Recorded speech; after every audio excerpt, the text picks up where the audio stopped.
everyone! Good afternoon! Ang tahimik ngayon dito sa aming area, dito sa Patag, sa Kabukiran. Dito ako sa garden. Tinitingnan ko yung aking mga pananim.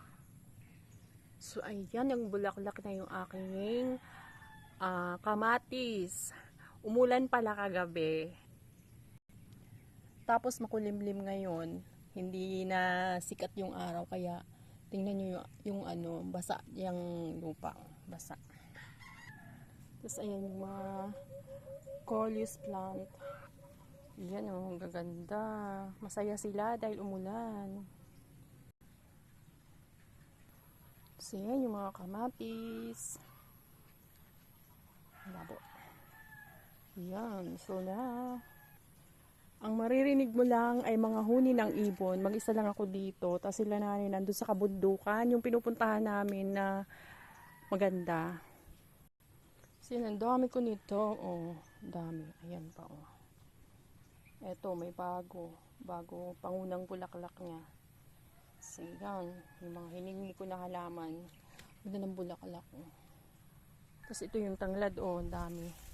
Sira na yata yung camera ng aking phone. Kumikislap-kislap. Tapos ito yung siling haba. Daming bunga oh. Marami to dito. Yung iba namunga pa lang ng bago. So, ito hindi siya masyadong namumunga. Pero may bunga siya. Marami lang siyang dahon. Di tulad ng isa na daming bunga kaysa dahon. Tanim to ng asawa ko bago siya umalis. Tapos ito naman yung kalamansi oh. Yan, dami niyang bunga. Lalaki na oh. So, di ba hindi ka nabibili? 2 piso na daw isang piraso nito dito sa amin. Tapos may mga bulaklak siya na bago.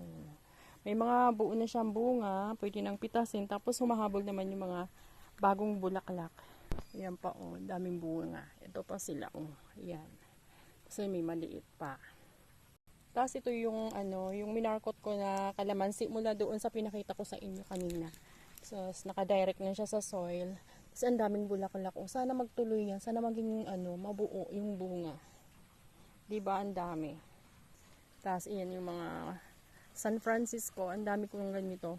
Yung nandiyan dyan, pinagpuputol ko na kasi parang ang tataas na. Na lang ako.